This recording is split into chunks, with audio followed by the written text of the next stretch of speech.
Good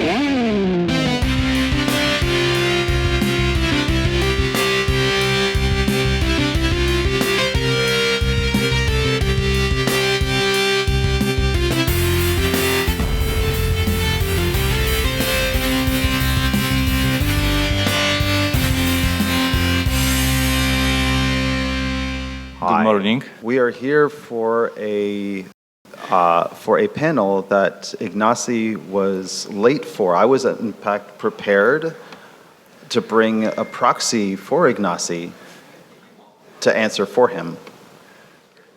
Hello, I am Ignacy. I will answer for Eric since I'm at the panel. It is hello, Ignacy. Hello. All right. So this just before lunch scheduled panel is something that I submitted to Dice TowerCon that I thought would be a cool idea called Designer versus Designer. And the idea here was a cage match to the death. 2 designers enter, 1 game leaves. I am scared. You better be. So no, the idea here was to be, because it's Dice TowerCon and it's even though it's a relatively big con, it's big enough to be an event. It's intimate enough that we can share some design stories with you. You can answer any questions that you guys want to know about design, development, anything like that. But the idea here was supposed to be, my idea was that we get you guys to ask us some questions, and then each of us would answer from our own perspective in a way that is probably going to be extremely contradictory because we are opposite in every single way.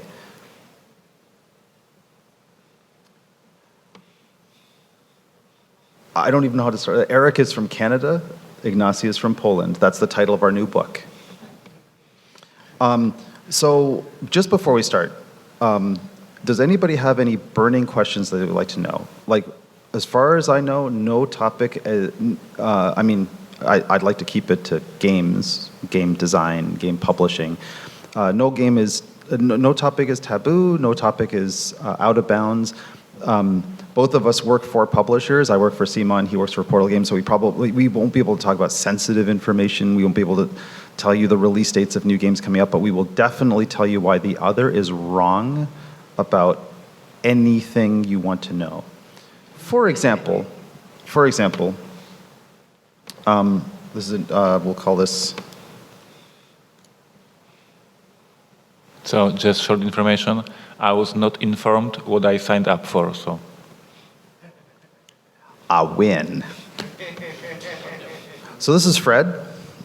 Fred is a member of the audience. Fred has a question for us. So he's going to go up and use the microphone there for a second. We'll just get things started on the roll. So I got a question for Ignacy. Maybe Eric can answer properly afterward. The question goes, when you're playtesting games, why don't you listen to playtesters and their feedback? And are you sure we have different answers for that question? Yep. And playtesters try their best to help you create the best game possible, but they are trying by giving you advices and suggestions how the game would look best and work best in their opinion. And you are doing your game, not their game. So in most cases, they are giving you advices that are not interesting for you because you're trying to achieve something different. And when you buy a game, you can clearly see in your gaming group that everybody has different opinion on the game, and everybody complaining on something else, and everybody likes something different. So if you have playtesters and they're giving you the feedback that the game should be shorter, the game should be longer, etc., but you exactly know what you try to achieve, so basically you have to ignore most of the feedback. And I said it aloud, and that will go viral, like last year.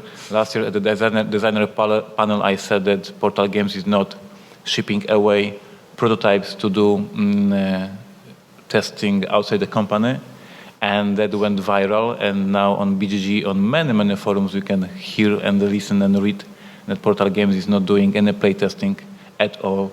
So yes, it is a very difficult situation to answer the questions and then see what will happen when it gets public. But yes, basically playtesters are convincing you to do the game that they will love the best, while you are doing the game that you want to create. And so this is difficult.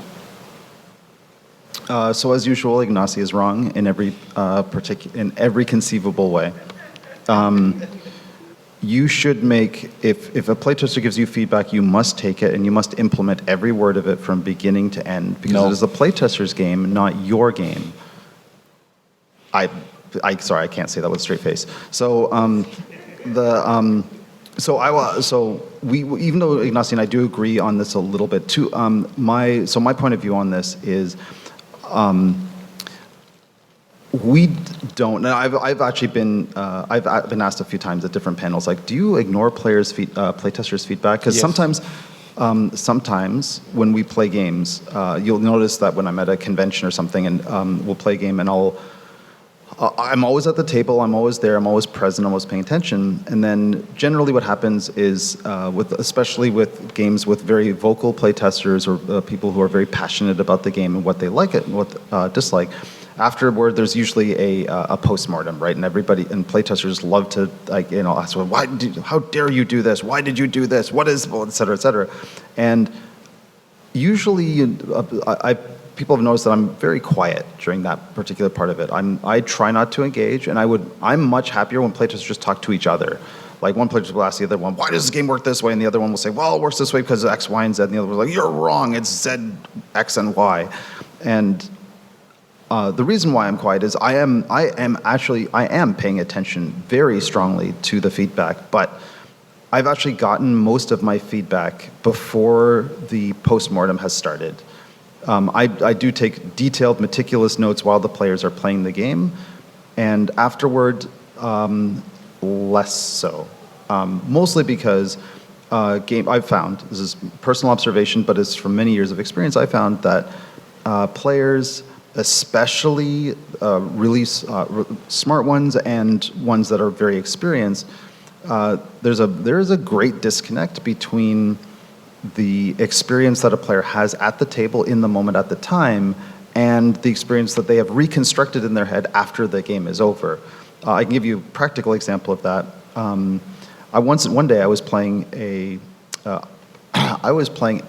couple of years ago, I was playing a prototype of a game that he and I were working on together. And I was playing it at my house. And, my wife just texted me to say I'm going too easy on you.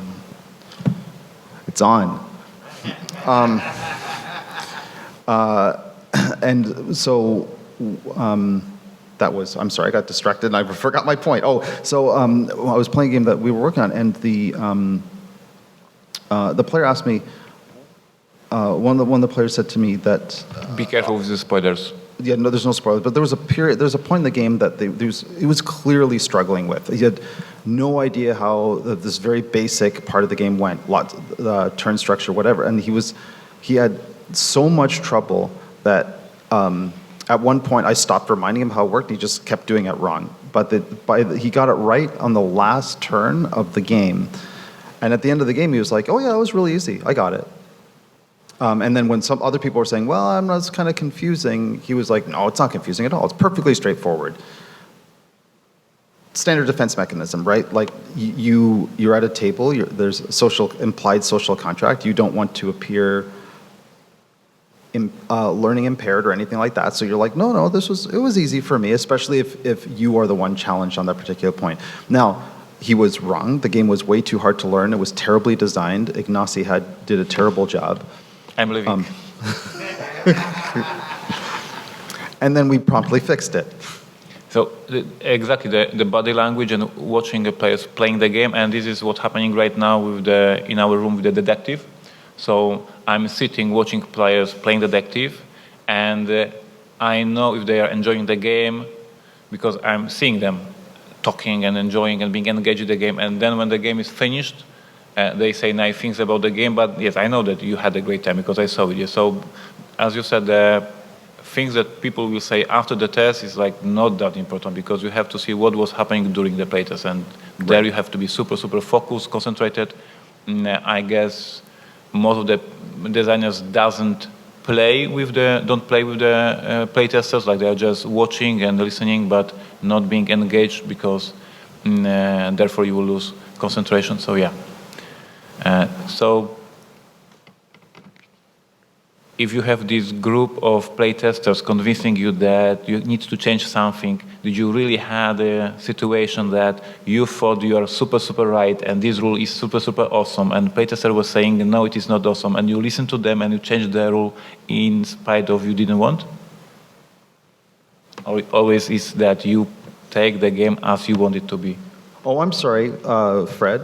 Could you please rephrase that question? If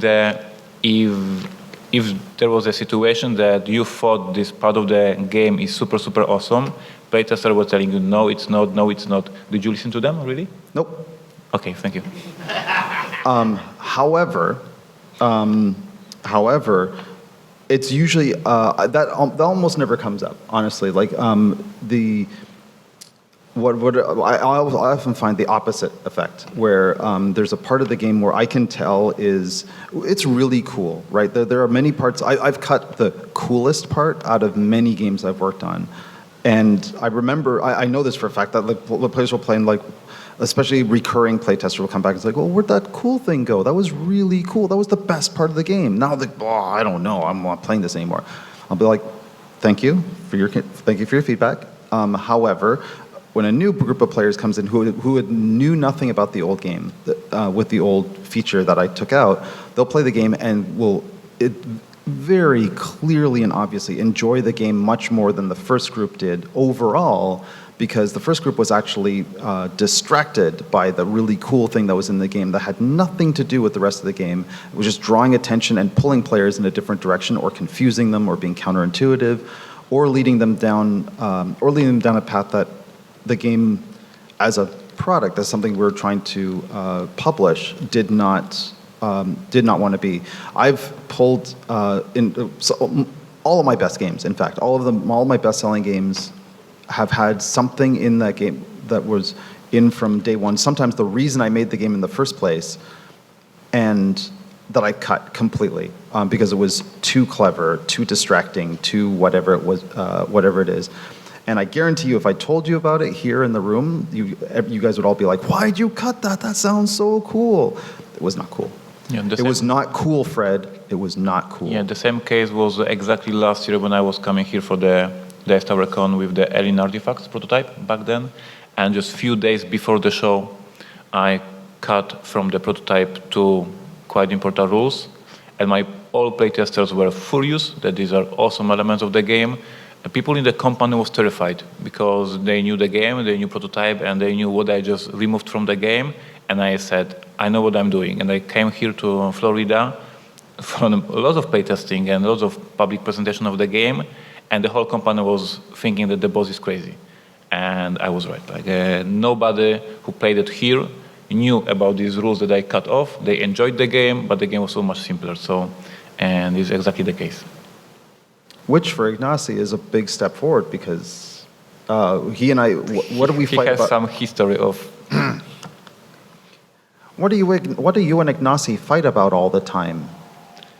I am not fighting, I'm just struggling. But I agree with you, I just don't have a skill and abilities to do it. See, like, it's hard you can't throw a punch when they're like hitting themselves. Well, no, so we have two different approaches. Both are completely valid, right? But so I'm going to paraphrase Ignacy's approach, and then he'll paraphrase my approach, and it will probably sound like a thing. But so Ignacy's approach, which is very intoxicating, and during playtests is usually ends up creating early prototypes that are really exciting to talk about, because Ignacy likes board games that tell stories, TM. He has 2 books about this very subject matter, which you should buy today. Third in the works. Third book in the works. You didn't tell me about it. Yeah, I will tell you. Uh-huh. I contributed the second one. I guess I wasn't good enough for the third one. Why were you not good enough for the third book? That's right. one question at a time, Fred. One question at a time.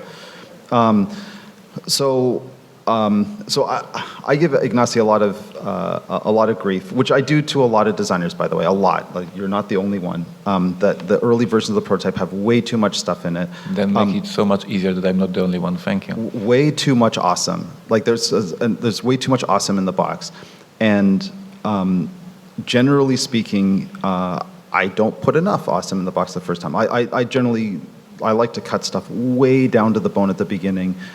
Because I'm actually, unlike a lot of designers, I think I add stuff in playtesting and early development rather than subtract stuff, because I start the game wanting to be hyper focused and hyper disciplined to go, this is the thing I want the game to be, and if it's not, I don't care, I'll throw it away. But sometimes when we talk about a game or when we're working on something, the conversation often goes a lot like, oh, this is really cool. Nah, just don't want it. But it's really, nah, it's no good. No, just trust me. We don't need it. Like, but it's super awesome. Like, it's not super awesome. Super awesome, nah. Now, then we play it, and it's not super awesome. But in my opinion, we started from a more disciplined starting point. I agree with this gentleman. He agrees too much. I'm sorry. I'm a fan. Come on. Maybe a question from the audience. Oh, here comes. There we go. Fight. Can we have a mic up front there? Sure, I can shout. Not a problem. In the event of a problem between mechanic and theme, if the mechanic doesn't work, but taking it out destroys the theme, where do you find the balance? What happens with the game? So for me, of course, because I'm a crazy board game that tells stories, it is super painful, and I did manage to, like, this is a good question. So first Martians, I don't know if you heard about this failure of mine last year, and now I can look at this game with a perspective. So in the first Martians, I don't know how many of you had the chance to play this beast. It's a good game. It is. It has a potential. For a food in this game, for having the supply of the food, we have a rules that you can have a food supply on Mars in your base. Then you can have a place where the food is growing, and then you have a greenhouses. So you have to build the greenhouses to have the food growing. And then you have seeds to have the food growing, and there's like 4 or 5 rules just to have food on the Mars. And this is because it was very thematic. Then actually you can have a supply, then you can have a seeds that you can grow them. I put all these super thematic solutions, and then the rulebook has 60 pages, right? So definitely at some point you need to cut off. And even something is super thematic, that should be just, you have a food, this is one rule, one sentence, and that's it. Yeah? So I must learn, and I try to learn that at some point, even if something is super thematic, it's too much, and just cut it off. And yeah, difficult decision for somebody who is driven by the stories, but you have to do it.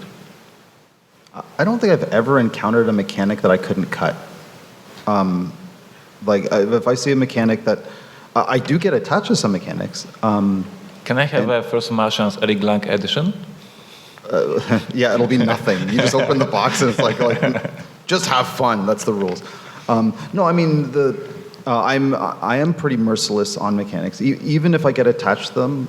But I'm trying to, in recent memory, I cannot recall a case where I was like, oh, cutting this mechanic destroys the theme of the game. Now, my definition of theme is probably a little bit more broad than most. I'm a big believer in theme, but I'm a believer in essential theme, right?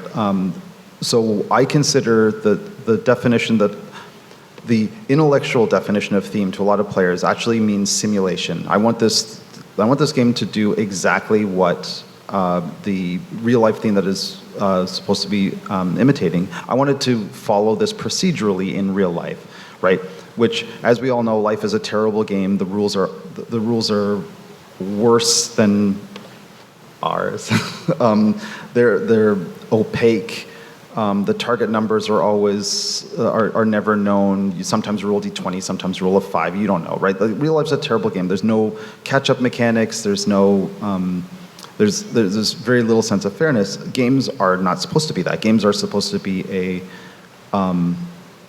games are a sacred covenant between players to interact in a mutually beneficial and fun way, and as often as possible, which requires some socially unnatural rules. I'm losing you. It's too complicated for me. I don't like mechanics. I get it. So for example, right, like, I have never started a game, at least in the last recent years, I've never discovered a game where, I've never started a game going, I really like worker placement. I'm going to make a game with worker placement in it. When I did Godfather, I was like, oh, it's Godfather. It's my favorite, one of my favorite movies of all time. When I was working on it, I realized that there was a period very early on where it's like, oh yeah, I guess, you know what? You shake down businesses, and once I shake down a business, it's not worth much to anything else. Worker placement exists. That mechanic, I'm not trying to innovate here. I'm not going to reinvent the wheel. Sure, why not? That's where that came from. But I did not ever start that game going, I'm going to make a worker placement gangsta game. I'm sorry, I agree with you. Again. Anybody? Yeah, but yes, I talked about this during the seminars for the designers, that so many of you focus on the mechanism. I'm going to do deck building game. I'm going to do worker placement game, etc., etc. And I always say, deck building is just a tool to create a game, but you are not doing deck building game. You are doing a game using a deck building. Like the fun example is that I learned that Robinson Crusoe uses the deck building because you are shuffling the cards into the event deck after I read reviews. Like, I was just designing a game and I was creating the mechanism that some adventures will have like follow-up chapters and they will be put in the event deck. And then the reviewers told me that Ignacy is very smart and he used deck building mechanism. Thank you for that. But he is very smart. Yeah.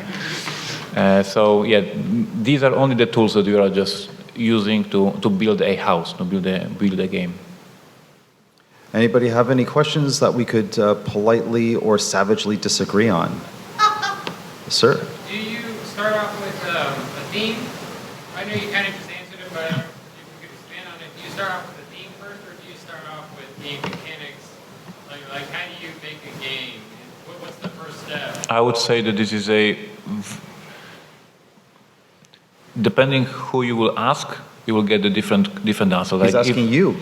Yes, of course I'm starting with team. Of course I got Robinson Crusoe, stranded island, trying to survive, and then I was building a game. If there is Mr. Feld sitting here, the answer will be different. So you go your way, basically. Like you have to find your way to do it, because everybody has different approach.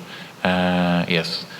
I don't really. That will be the better panel if there's a Stefan Feld and me sitting. Like we will be much more arguing than we. I actually have a Stefan Feld story, but I'll tell that in a second. So I don't really. I don't think I start with theme or mechanics. I try to start a different way every game, but really, if you had to break it down formulaically, I start with when I start working on a game, when I know I really want to work on this game in earnest, I start with the game that is able to answer the question, why do I care about this at all? And why do I care is a different reason every time. It is never, I really want to use this mechanic. I've never gone like roll D100, look at BGG and like, oh great, pick up and deliver, I'm making that game. I've never done that because I just, in my other life I'm a musician, right? And there's a lot of overlap in process between the two, right? Mechanics are notes and scales, right? Scales, modes, that it helps to know them. It helps to know their emotional impact, and how to construct a harmony, a melody, counterpoint, all that stuff. It's good to know that mechanically, but fun is fun. And from my point of view, if when I see a game, I'm like, now I know. Once I know exactly why I care about this game, then I'm going to work on it. Lately, a lot of it has to do with gimmicks. Ignacy's taking notes. Your words are a pure wisdom, so like. Well, lately, I mean, for example, lately I've been starting out with gimmicks. I'm a big fan of really cool physical gimmicks in games. And I know the word gimmick is a pejorative in some people's eyes, but not me. I'm 10 years old. I love toys. I love playing with items of. I love engaging with games physically a lot. I mean, not that you can tell, right? But so we have, for example, Simon is doing a couple of games next year that I signed them within 2 seconds of looking at the game, just because they so powerfully engage my inner 10-year-old. I was like, that is cool. Whether or not what you have is perfectly executed and realized, I see my way from this thing that you showed me right to the final product. And maybe I misunderstood your rules, which I did in one case. We had to redesign the rules, but that's okay. The thing they showed me was so cool. I knew that the product that we're going to make at the end of the day is going to be amazing in a unique way for either a unique market or in a way that has not been done for a while. I hate mechanics. Yes, sir. What do you think is the biggest pitfall in a cooperative game with a hidden traitor? What do you think? Oh my goodness. What do you think is the biggest pitfall in a cooperative game with a hidden traitor mechanic? They all play the same. They all have, I mean, I know it's a really blunt answer, but I found that it almost doesn't matter. And by the way, this is one of my favorite play patterns in games. Shadows over Camelot was one of the games, was one of my wake-up call games. When I played it, I was like, wow, I can't believe games can be this. This is amazing. I find that, I played tons of them, I've designed many of them, none of them published. I found that in the vast majority of those cases, the skill set that you use to win a game like that is exactly the same down to the nuanced detail, regardless of the mechanics in the game. So the question is the theme super compelling? Is the story super compelling? But I found that that is one of the hardest subgenres of games, to make something that can actually pose new questions or new dilemmas. Ignacy? For me, it is difficult to prepare the game, to create a game that it plays as fun when players don't know who is the traitor, and then suddenly they figure out who is the traitor, and the game should still be very fun for both of the sides. Like, I had a terrible experience with a very good game, Battlestar Galactica, when the players very quickly figure out who is the Cylon, and this guy didn't have a fun. Like, suddenly the game changed, but it changed that all the other guys were super happy that they know him, and so the moment you have like two games, we don't know who's the bad guy, and at some point we know who's the bad guy, right? And these both stages of the game should be so much fun for all of the sides. So we are basically creating two games, in my opinion, and this is difficult. Yes, sir? Do you have sort of a white whale of a theme, something that you sort of envision as the idea, the core concept or theme, but you just can't get there? Like, it's just too hard to imagine how you get the experience for the players you want? Do we have a white whale of a theme that we're chasing and can't quite catch? Yes, Moby Dick. No. I do.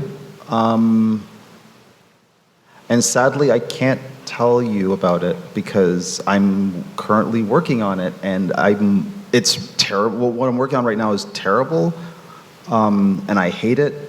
I'm on stage 4 of the creative process, right? We're stage 1. This is really awesome. Stage 2. This is beep. Stage 3. I am beep. Stage 4. Why did I even take this as a full-time job? Stage 5. This is maybe okay. Stage 6. I don't hate myself anymore. I'm still on stage 4. Yes, I work very slow, so I have like a list of the themes that I want to do in my life, basically, yes, and I'm just checking the boxes out like every other 2 years, like, so I'm slowly making this list very, very empty, and then I will say, thank you for playing my games, I'm done. Yes, sir. What do you do when you have a mechanic that makes the game too short? How do you extend the length of the playtime for a game? When you have what do you do when you have a mechanic that makes the game too short? How do you extend the game length? I have usually opposite problem. I don't think I've ever had a game that was too short. Imperial Settlers is too long, Robinson is too long, First Martians is not too long, but it's complicated. Like, no, I'm going opposite. Like, I'm building two huge systems, and they are boring sometimes.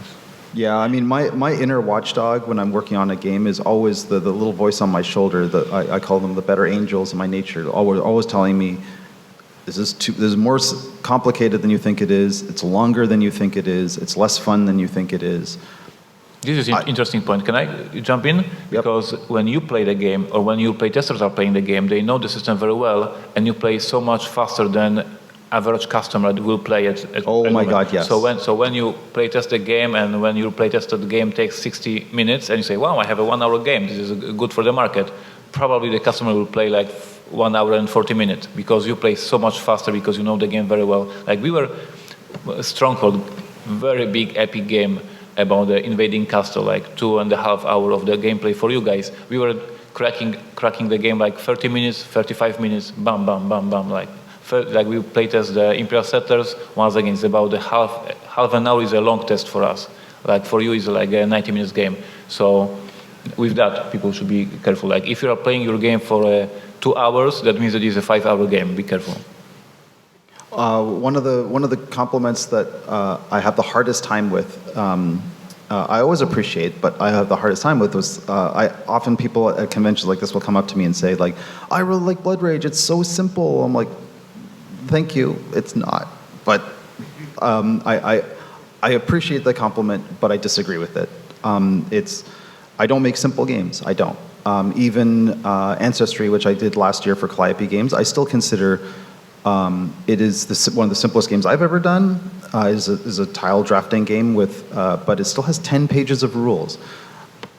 I think the rule book's too long. That's another thing. But could I fit it on 1 page of rules? Probably.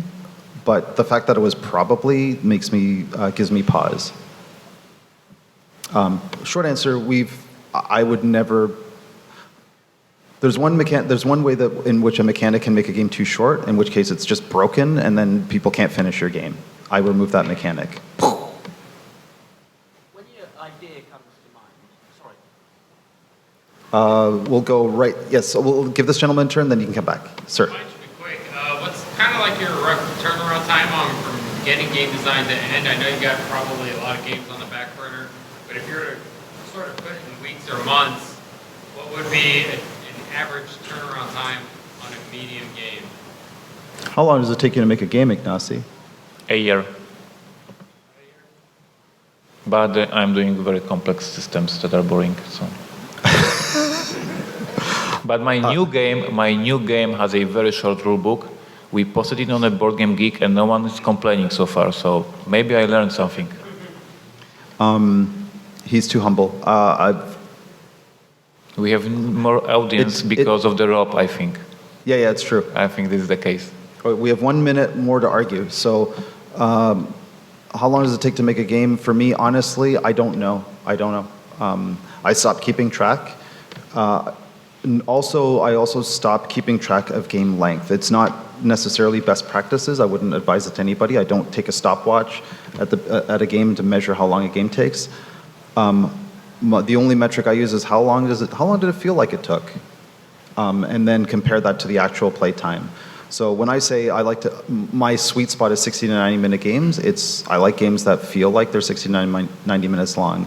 It feels like it takes me 2 years to make every game. That's probably not even remotely true. We don't work on games every day, right? Like, I'll work on a game intensely for 2-3 weeks, put it away for several months, come back with a renewed, refreshed perspective, hate everything about it, destroy it, rebuild it maybe, or put it on a shelf, start a new thing, but it's messy. All of you guys are here for Rob, aren't you? Last question, I think. Yeah, last question. So when that idea pops into your head, is there a big flurry of activity, or do you let it sit there and accumulate ideas to it? Which way does it Ignacy gets an idea in his head and sits there on a plane and forever and thinks about it nonstop and doesn't put anything on paper and just lets it live in his skull. I hate that, and I will never do that. On a serious note, I work very, very slow. So when I have finally a team that I will start working on, I start reading books, reading comic books, watching movies, and doing all this boring research for like 6 months, for example, just making notes, making small ideas. And then at some point I have a pile of notes about the team that I will turn into the thousands of stupid rules. I am also very, very, very slow, but I'm bursty. So I work really, really fast at the beginning, and then I get slow, and it takes me forever to make tiny, tiny little changes, and I get bored or I get distracted, and I come back and I burst it really, really hard again, and then I let it go, and then come back. And that's generally how I work on most games, much to the great frustration of most of my co-designers. Can I answer one more question before the gentleman from... Yes, ma'am. Very patient. Yeah, thank you. First of all, woo, thank you for being here. Second of all, The answer to woo is yes. Thank you. always be the answer. I agree. My question is, for me, and I think a lot of gamers, we use music to enhance the gameplay of all your awesome games. We have seen apps being used a lot more to play games and to enhance the experience of games. So how do you both feel about the use of exterior elements being used into your games, for instance, music, applications, etc.? How do we feel about the use of externalities, digital or otherwise, to enhance gameplay to any level? My answer is yes. My answer is yes, but first Martians. Yes, but. I think there is a lot of very interesting ideas that we will see in the upcoming years. And these iPhones are very smart devices, and they can increase the value of the gameplay. But we have to learn how to use these tools. Yeah, there's a huge amount of really compelling conceptual design space in there. I have chewed through a lot of that conceptual design space, and I found out that most of it is a trap. However, I mean, I'm just one person in a room, right? I suspect you're going to see a lot of really cool creative stuff. Not all of it from us, just most of it. Humble too. Thank you. Thank you, guys.